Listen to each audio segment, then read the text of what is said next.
Tidak usah menangisi takdir karena pasti baik. Tangisilah dosa-dosa penyebab ketidakbaikan.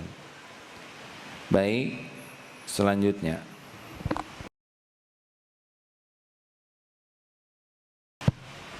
Bismillahirrahmanirrahim. Al-Hikam nomor 59. La ta'adhumu adh-dhanbu 'indaka 'azamatan tasudduka 'an husnidh dhanni billahi ta'ala fa inna man 'arafa rabbahu istasghara fi jambi karamihi dhanbah. Jangan sampai terasa bagimu kebesaran sesuatu dosa itu hingga dapat merintangi engkau dari husnudzon, baik sangka kepada Allah Subhanahu wa taala. Sebab siapa yang benar-benar mengenal Allah, maka akan menganggap kecil dosanya itu di samping keluasan kemurahan Allah. Sebetulnya besar kecil itu hanya dalam pandangan kita. Tidak ada yang kecil dalam pandangan Allah. Dosa kecil dilakukan dengan sengaja pasti dilihat Allah dan pasti ada balasannya. Tetapi kalau sudah terlanjur berbuat dosa besar, maka kita harus ingat ampunan Allah lebih luas lagi. Tidak boleh berburuk sangka seakan-akan ampunan Allah, rahmat Allah terbatas. Jadi kalau sudah terlanjur berbuat dosa, tobat saja. Karena ampunan Allah lebih besar, lebih luas dari sebesar apapun dosa. Dosa besar itu buruk, tetapi berburuk sangka kepada Allah lebih buruk. Menganggap Allah tidak pengampun, menganggap Allah kikir dengan ampunannya. Ibnu Abdullah bin Mas'ud, semoga Allah ridho, orang yang beriman dengar, melihat dosa itu seperti gunung yang akan roboh menimpanya, begitu takut. Orang munafik melihat dosa itu seperti lalat. Jadi kalau orang tidak merasa berbuat dosa, padahal berdosa, itu ciri kemunafikan. Orang-orang yang tahu kepada Allah, tahu bahwa dirinya itu pasti banyak dosa. Seperti sholat asar barusan. Sholat asar barusan, kita harusnya lebih banyak mengharapkan ampunan Allah dalam sholat itu daripada mengharapkan pahalanya. Karena dalam sholat barusan banyak ngaconya, banyak tidak khusyuknya. Bayangkan kita diundang oleh misal presiden atau gubernur saja. Gubernur sudah memperhatikan khusus. Nah kita yang minta pertemuan khusus, yang sangat khusus, tapi selama pertemuan ngelantur, mikir kemana-mana, ngomong kemana-mana. Coba, lebih mengharapkan pemberian dari gubernur atau mengharapkan kemaafan dari gubernur? Sholat barusan tuh kita lebih mengharapkan diampuni Allah, karena ngaco selama sholatnya. Kalau sholat khusyuk ngarep sesuatu, nah itu pantas. Tapi kalau sholatnya ngaco seperti ulangan jelek di hadapan guru, lebih banyak mohon dimaafkan daripada mohon nilai yang bagus. Nah seorang yang kalau ditanya, saudara harus tobat, lalu tersinggung, dosa saya apa? Nah itu ciri munafik. Karena orang-orang yang beruntung adalah orang yang dibuka hatinya oleh Allah, bisa melihat dosanya sendiri dan takut. Jadi kalau ada orang yang nangis saja, malam hari itu nangis, bukan nangis masalah, bukan menangisi takdir, bukan menangisi keadaan, tapi menangisi dosa, itu beruntung. Tapi kalau orang hanya nangis, kenapa kok nasib saya begini, kenapa kok hidupnya, hanya menangisi keadaan, itu orang yang tidak ridho kepada takdir. Susah tenang. Tidak usah menangisi takdir karena pasti baik. Tangisilah dosa-dosa penyebab ketidakbaikan. Baik, selanjutnya. La saghirata idza qabalaka adluhu wala kabirata idza wajahaka fadluh. Tidak ada dosa kecil jika Allah menghadapi engkau dengan keadilannya, dan tidak berarti dosa besar jika Allah menghadapimu dengan karunia-Nya. Rasulullah sallallahu alaihi wasallam bersabda, "La kabirata ma'al istighfar wa la saghirata ma'al israr." Tidak ada artinya dosa besar jika disertai dengan istighfar atau minta ampun, dan tidak dapat dianggap dosa kecil jika dikerjakan terus-menerus. Ada anak-anak yang sedang main? Ada ya?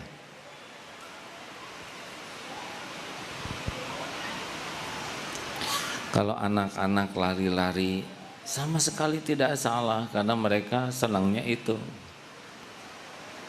Ini ujian bagi orang-orang yang ada di sekitarnya yang dewasa. Jangan dimarah. Karena ini pasti izin Allah, tinggal ditenangkan ya. Kalau dibiarkan mungkin kurang bisa khusyuk yang lainnya.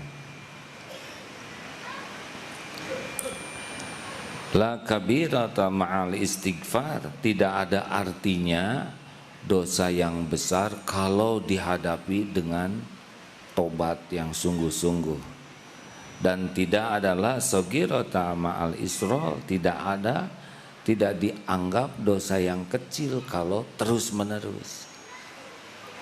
Kemarin dalam sebuah ceramah mengatakan seorang penanya,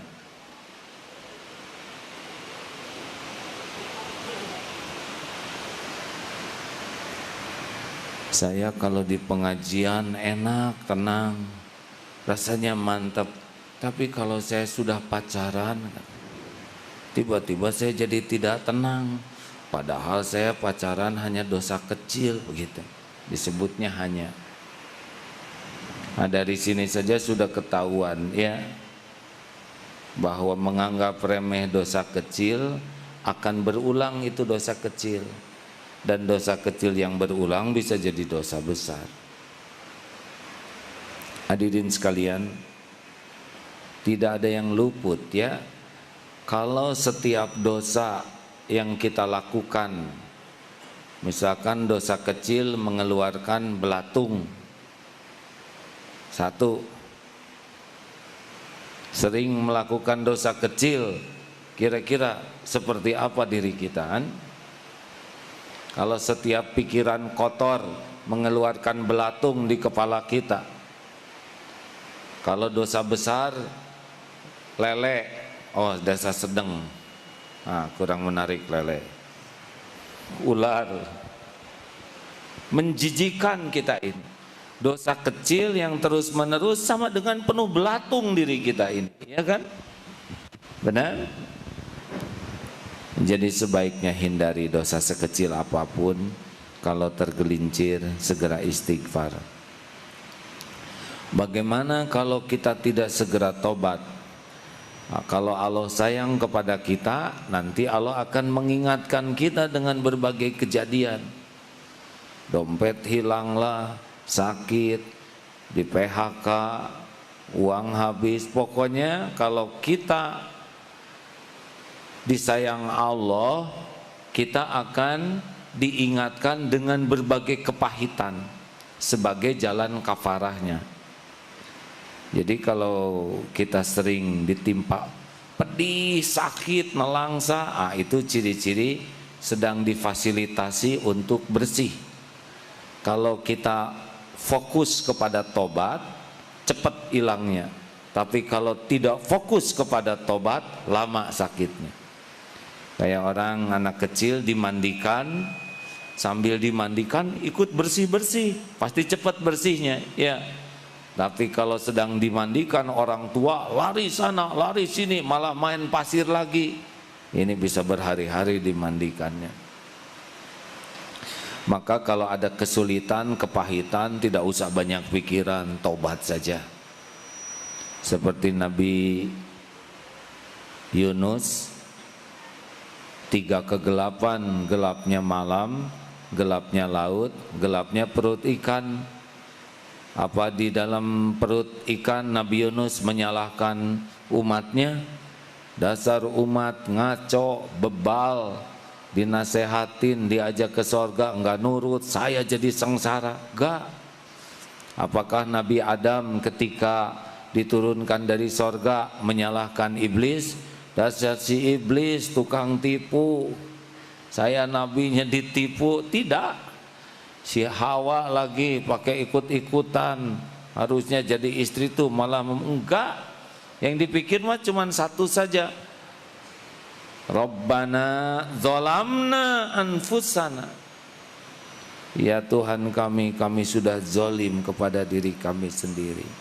Kalau Nabi Yunus, subhanaka inni kuntu minaz zalimin, itu tuh kalau dalam kesulitan, kepahitan, karena dosa-dosa yang enggak kita akui, dosa-dosa yang enggak kita tobati, itu pasti neken, pasti neken. Daripada mikirin masalahnya, lebih baik pikirin dosa, tobat saja. Coba seperti Nabi Adam, tidak banyak pikiran selain minta ampunan Allah. Hasilnya naik derajatnya. Nabi Yunus, 3 kegelapan, gelap perut ikan, gelap, lolos. Bukan mikirin jalan keluar, mikirin ampunan Allah. Makanya kalau saudara dalam kepahitan, kesulitan, kebanyakan mikir, nambah tuh.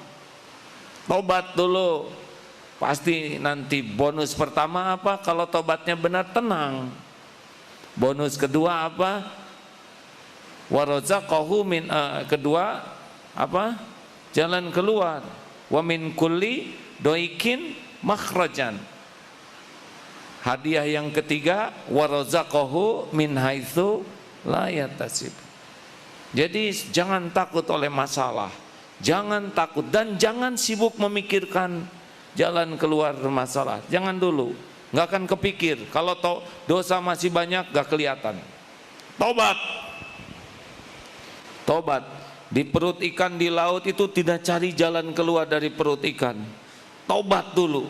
La ilaha illa anta subhanaka inni kuntu minaz zalimin. Ada caranya nanti. Sudah waktunya diterima oleh Allah. Ini tobatnya udah benar, udah remuk hatinya, udah banjir air mata yang tulus. Nanti bonus pertama, Allah huwallazi anzala sakinah. Tenang, persoalan masih ada, tapi ini udah nggak takut apa-apa. Nanti tobatnya terus, mulai Allah buka. Mungkin si ikannya dibuat mangap, menguap, yang pleng keluar tuh. Saya tidak tahu bagaimana Nabi Yunus bisa keluar dari sana, ya. Atau bersin mungkin, dari hidung, ya. Keluar, pokoknya mah terserah Allah lah. Ikannya juga milik Allah. Kalau Allah mau ngeluarin saja. Bagaimana nanti terendam air, mungkin ikannya oleh Allah dibuat ke atas, mendarat dekat pulau, ya gampang lah. Setiap ikan milik Allah, takluk kepada Allah. Masya Allah. Cukup, terima kasih.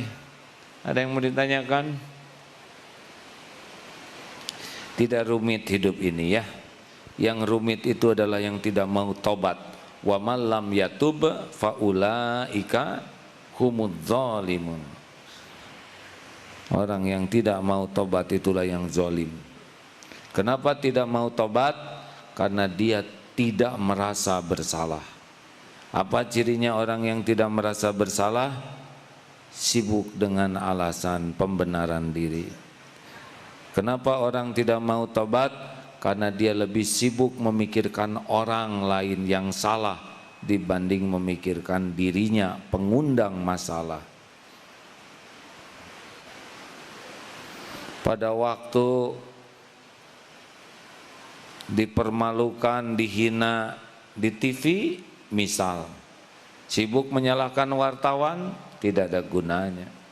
Lebih baik sibuk saja tobat. Allah lah yang membulak-balik hati wartawan. Mau apa mikirin wartawan? Dia sudah dapat dari apa yang dia lakukan, dan kita dapat dari apa yang kita lakukan. Satu pertanyaan kemarin di Al-Latif menarik. AA, saya bisnis dengan teman saya. Nah, bisnis kami kolab. Teman saya ini betul-betul kerjanya tobat, dan dia pasrahkan urusannya kepada Allah. Lalu bagaimana? Jadi saya yang dimarahin orang. Jadi saya yang dikejar-kejar. Lalu urusannya bagaimana, beres enggak? Memang beres, tapi gara-gara dia pasrah ke Allah, akibatnya saya yang dimarahin orang. Salah, Bu. Ibu dimarahin orang bukan karena dia pasrah ke Allah.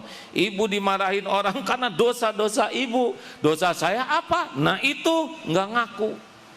Siapa tahu selama ini marah ke pembantu, siapa tahu selama ini menyakitin orang-orang kecil, siapa tahu ketika kita bersedekah dilemparkan, melukai hati. Semua rangkaian kezoliman ada catatannya, ada balasannya. Nah sekarang Allah gerakan orang itu marah-marah.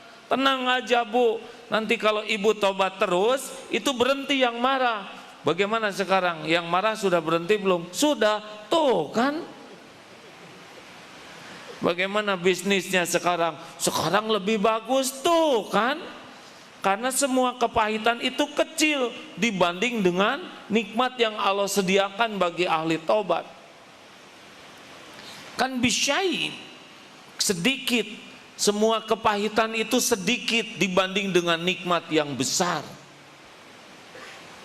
Dihina 7 tahun itu sedikit dibanding dengan nikmat yakin ke Allah, nikmat tawakal, nikmat iman. Tidak ada apa-apanya 7 tahun. Benar? Tapi sayang, banyak orang yang tidak mau menikmati kepahitan. Padahal kepahitan itu karunia. Kepahitan bagi orang yang ingin mendekat ke Allah adalah hari raya. Bukan pengen pahit, tapi kalau dikasih pahit, nikmati. Jangan menangisi kepahitan, tangisi dosa pengundang kepahitan. Terima kasih. Tidak ada pertanyaan? Kalau tidak ada, selesai. Mau nanya ya? Dari sini mau ngacungnya sini dulu. Silakan. Assalamualaikum warahmatullahi wabarakatuh. Terima kasih ya. Terkadang saat dimana kita menghadapi kenyataan yang terjadi pada diri kita, apakah itu adalah kejadian yang diakibatkan karena keteloran dalam hidup kita, ataukah itu karena menjadi sebuah cobaan dari Allah SWT? Yang pertanyaan pertama adalah bagaimana membedakan hal itu? Ya. Jawabannya nggak usah dibedakan. Apakah ini kepahitan karena dosa saya, atau kepahitan ini karena Allah menetapkan harus terjadi begini? Nggak usah dibedakan. Pikir satu aja, ini karena dosa saya. Nanti kesolehan ya nggak kita. Pokoknya ada dosa nih yang ngundang saya begini. Jadi dosanya di mana, kepahitannya bentuk apa, bisa beda-beda. Ini tertarik seorang mahasiswa yang kerja di Jerman sana, baru juga ngantor, tiba-tiba bosnya marah-marah, padahal nggak bikin salah. Tapi hebat mahasiswa ini, menurut saya. Dia pikir, saya nggak punya salah, si bos marah-marah, pasti saya punya dosa nih hari-hari ini. Jangan-jangan istri saya nggak saya bangunkan untuk sholat subuh, jangan-jangan di jalan ada yang harusnya sedekah saya tidak. Si bos mau bagian marah, nyakitin, tapi dosa pengundangnya. Jadi daripada memikirkan si bos yang marah, lebih baik istighfar. Sambil kerja tuh istighfar. Sore hari bosnya ngomong gini, maaf ya, tadi saya lagi lost control, lagi kurang stabil. Kamu nggak salah, jadi saya marahin. Berapa gajinya biasanya sejam? Saya 8,5 euro. Ya udah sekarang 10 euro. Gitu tuh. Sore tuh Sekarang rada ditunggu-tunggu bosnya marah ya. Udah sarana tobat, udah pembuka rezeki yang tidak diduga-duga. Begitu? Nah, biasanya kalau ada yang marah gitu kita fokus ke yang marahnya. Apa? Saya salah apa? Kenapa dia marah-marah? Terus aja ke sana. Dia lihatnya ini yang padahal banyak dosa dia. Pengundang ini marah. Ini hanya digerakkan aja oleh Allah. Seksi menguji kita, ya. Seksi melukai hati kita. Gitu. Kayak rezeki juga kan, kerja di sini nggak harus dari sini semua. Kita kerja di sini kalau Allah mau buka dari pintu lain. Dan Allah mah nggak diatur oleh kita. Betul? Enak. Makanya tidak usah rewel hidup ini ya. Banyak tobat. Kalau punya banyak tobat, air mata tobat dan air mata syukur udah dapat tuh. Air mata tobat bikin bersih, bikin tenang, bikin solusi. Air mata syukur membuka. La in syakartum la azidannakum. Nah, jadi kalau orang ahli tobat itu sabar. Tapi berusaha sabar belum tentu tobat dan belum tentu sabar. Mengerti? Kayak kaca mobil kotor. Terus aja lihat, pasti enggak ngaco, pasti jadi ngaco. Nyetir dalam keadaan kaca kotor, mending bersihin kaca, nanti kelihatan jalannya. Begitu adik-adik yang banyak cita-cita, banyak tobat ya. Tapi kan kami masih muda. Ya sekarang pemuda sekarang kan dosanya dikit tapi paten-paten loh deh. Masya Allah, astagfirullah. Terima kasih ya. Ini hujan di luar. Jangan ada selintas pun hati yang jelek terhadap hujan. Terserah Allah. Mau kecil, mau sedang, mau besar, terserah yang punya langit dan bumi. Setiap tetesan hujan pasti bertasbih ke Allah ya. Alhamdulillah hujan. Allah lagi punya rencana sendiri. Airnya sama, tanahnya sama, nanti yang jadi pohon beda-beda. Ada rumput Jepang, ada rumput gajah, ada rumput liar, ada pohon, ada selada, ada seledri, macam-macam. Padahal airnya sama, pohonnya juga, tanahnya sama. Ada bunga, warnanya beda-beda, bentuknya beda-beda. Padahal airnya sama, harumnya beda-beda. Ada yang harum jengkol, namanya pohon jengkol. Nanti jadi buah, macam-macam. Ada kulit, duren, tajam-tajam. Siapa yang ngarang ini? Di dalamnya legit, enak, bijinya keras, ada salak, sekelilingnya duri, bungkusnya bagus, ada selaput yang mulus, krek, apalagi salak. Salak apa yang enak tuh? Salak pondok, krek, di dalamnya ada lumutan, bijinya keras. Siapa yang naruh di sana lagi? Belum lagi pisang, mulus, bungkus kita kurang bagus, bungkus orang mah nggak jelas, dikupas, di dalamnya mulus, airnya sama, tanahnya sama. Fabi ayyi ala'i rabbikuma tukadziban.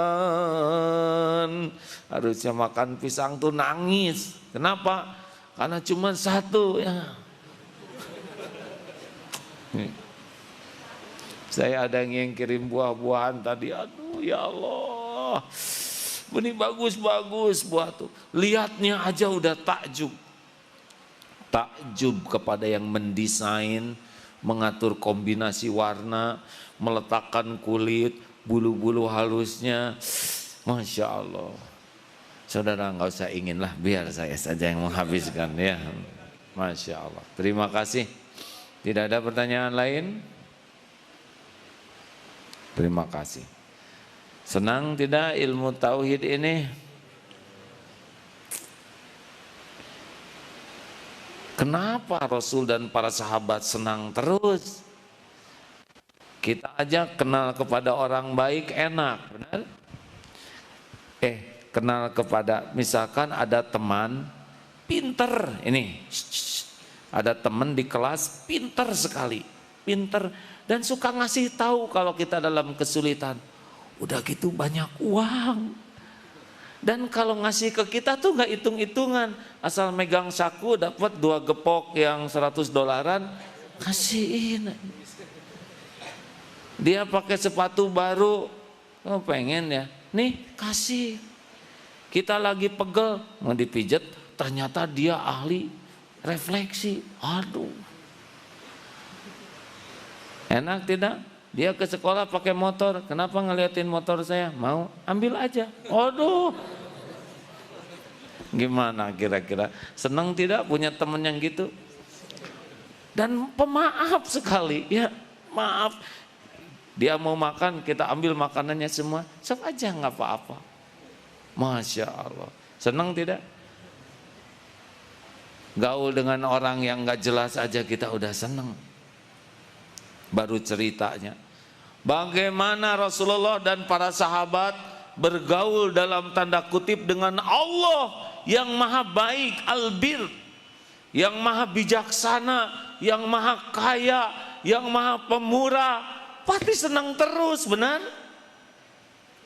Makanya kalau hidup ingin bahagia harus sering sama Allah, nyenengin, dengernya aja saudara senang, betul? Saudara sih kebanyakan gaul sama orang, nyebelin. Saya juga orang hadirin. Badan dengan makhluk, hati dengan pencipta makhluk. Masya Allah. Baru bahagia. Namanya Rabbana atina fid dunya hasanah, itu adalah hati yang yakin, patuh, pasrah, baru nikmat. Gitu deh. Jelas ini SMK. Para pemirsa, tolong rekaman ini diawetkan ya. Siapa tahu manfaat ceramah ini. Akan datang suatu saat yang ceramah ini udah enggak ada lagi di kursi ini. Ya, pasti nih suatu saat saya akan berakhir hidupnya. Pasti enggak akan kedengaran lagi suara dari aslinya. Tapi mudah-mudahan rekaman ini tetap manfaat. Ya. Terima kasih. Allahumma salli ala Sayyidina Muhammad wa ala alihi wa ashabihi ajma'in. Alhamdulillahi rabbil alamin. Ya Allah, Rabbana taqabbal minna salatana wa qiyamana wa syiyamana. Rabbana taqabbal minna ya Allah, innaka antas samiul alim, innaka antas samiul alim, innaka antas samiul alim. Wa tub alaina innaka antat tawwabur rahim. Ya Allah ya Hayyu ya Qayyum, birahmatika nastaghits ya Rabb, birahmatika nastaghits. Ya Allah ya Hayyu ya Qayyum, birahmatika nastaghits. Rabbana zalamna anfusana wa illam taghfir lana wa tarhamna lanakunanna minal khasirin. La ilaha illa anta subhanaka inna kunna minal zalimin. Allahumma ja'alna minat tawabin waj'alna minal mutatahirin waj'alna min ibadikas sholihin. Rabbana Allahumma gfir lana wali walidina warhamhum kama rabbawna sigara. Allahumma ja'al ya Allah, Allahumma inna nas'aluka taubatan nasuha wa taubatan qoblal maut ya Allah, wa rahmatan indal maut wa magfiratan ba'dal maut. Allahumma hawwin alaina fi sakaratil maut. Allahumma inna nas'aluka husnal khatimah wa na'udzubika min su'il khatimah. Allahumma ya Karim, jadikan saat ini saat mustajab doa ya Allah. Rasulmu memberitahu hujan lebat saat mustajab. Kabulkan doa hamba-hambamu ini ya Qarib. Amin. Doalah hadirin. Amin ya Allah. Wa huwa ma'akum ainama kuntum. Dia bersamamu dimanapun kamu berada. Wallahu bima ta'maluna basir. Dia maha melihat apapun yang kamu kerjakan. Doalah.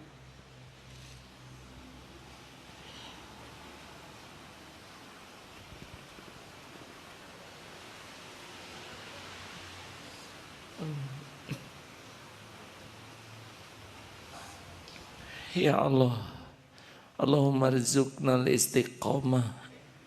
Rabbana ya muqallibal qulub, sabit qulubana ala dinik.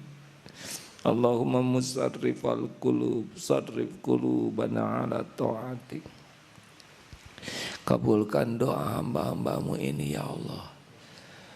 Jadikan kami hafizah ya Allah, yang mengamalkan Qur'an-Mu, mendakwahkan Qur'an-Mu, menikmati hidup dengan Qur'an-Mu. Ya Allah, belenggu hati ini sehingga tidak pernah lepas darimu. Ya Allah, tutup semua jalan selain hanya jalan menuju-Mu. Ikat kaki kami ya Allah, kecuali langkah menuju padamu. Ya Allah, robohkan setiap sandaran hidup ini selain bersandar padamu. Cabut rasa takut ini ya Allah, dari apapun, dari siapapun. Selain takut tersisih darimu, takut engkau tidak suka, takut engkau tidak merindukan kami. Berkahilah majelis ini ya Allah.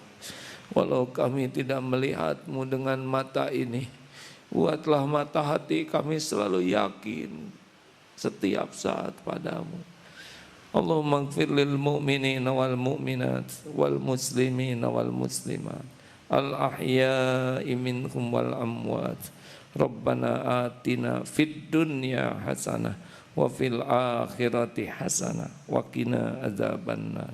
Amin ya rabbal alamin. Alhamdulillah. Terima kasih hadirin.